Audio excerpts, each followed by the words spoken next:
that time of year once again. The second F1 title from Codemasters to be released under the watchful eye of EA has been revealed, and while the 30-second reveal trailer didn't tell us much, there are many more details floating about that we've compiled into one handy video for you. So without further ado, here's everything we learned from the F1 22 reveal.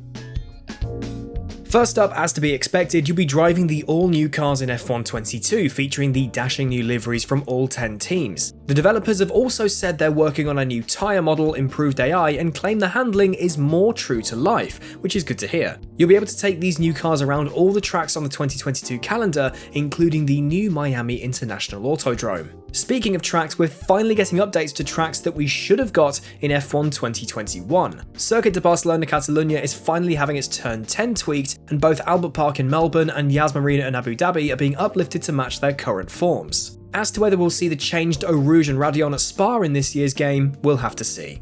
My team is back for its third iteration, kicking things off with a choice of starting budget. You can begin your campaign as either a newcomer, challenger, or front runner. Don't want a leg up when starting your 2022 career? F1 22 has you covered. Quick practice was introduced last year, but the actual practice programs remained pretty much the same, but these are said to have been updated with new scoring systems and visualizations this year. The Podium Pass isn't going anywhere either, irrelevant to whether you partake in it or not. Everything appears to be very much the same in F1 22, albeit with a new addition in the form of F1 Life. On paper, it sounds like a customizable hub to show off your hard-earned cosmetics and liveries, assumedly akin to that of the Hot Wheels Unleashed basement. Does this sound like something you'd use? Let us know in the comments below.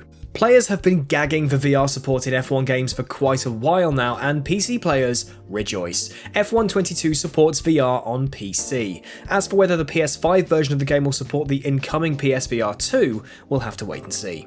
Race day is changing in F1 22 now with two presentation modes, broadcast and immersive. Broadcast allows players to remain passive during formation laps, safety cars and pit stops as they watch new cinematics of the action. Whereas immersive leaves you in the driver's seat as you'd expect, adding a sprinkle of extra difficulty. This could add tyre warming minigames when under a safety car for example, or something more involved in pit stops. Not always the biggest fan of quick time events, but what if you had a little bit more input on your pit crew not being horrendously slow? Introduced in last year's real-life season but not present in F1 2021, Sprint is coming to F1 22 with its updated 2022 rule set. Quali on Friday will set the grid for Saturday's sprint, but will grant the fastest in Q3 the pole position award, unlike the specific winner of the sprint last year. The sprint results will determine the grid for Sunday, but the top 8 finishers get points this year. In an unfortunate turn of events, Breaking Point isn't returning in F1 22 as far as we know. One of the genuine highlights of F1 2021, I was very much hoping for Aiden Jackson and Devon Butler's row to continue, but alas. An announcement could crop up prior to release, or it could be added in as DLC, but I wouldn't hold your breath.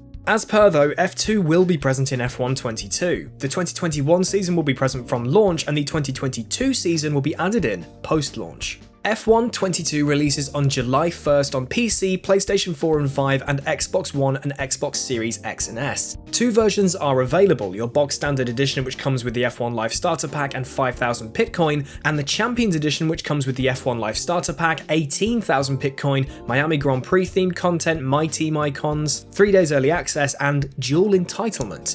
This means if you're picking up the Champions edition for either PlayStation or Xbox digitally, you have the next gen version or an upgrade path by default. If you buy the standard edition, you've got it only for the platform you've bought it for. F1 2021 featured a free upgrade path to all owners, but this has been removed for F1 22. If you bought the standard edition for PS4 and wanted to upgrade to the PS5 version for example, as far as we know, you've just got to buy the game again. Nothing has been said about a cheaper upgrade path at this time, and that's not a good look.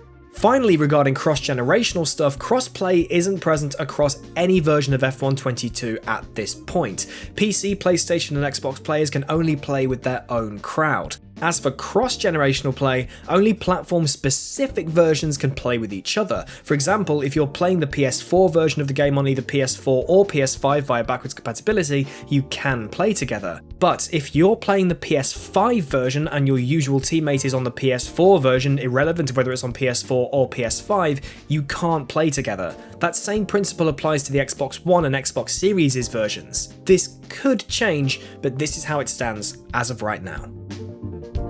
So that's everything we learned from the F122 reveal. Are you picking this up on day one to get behind the wheel of these fantastic new machines, or are you feeling a little bit left out with no crossplay or Breaking Point Part 2? Let us know in the comment section below. Please subscribe to the Traxion channel for more F122 content coming soon. Thank you very much for watching, keep it pinned, and I'll see you next time.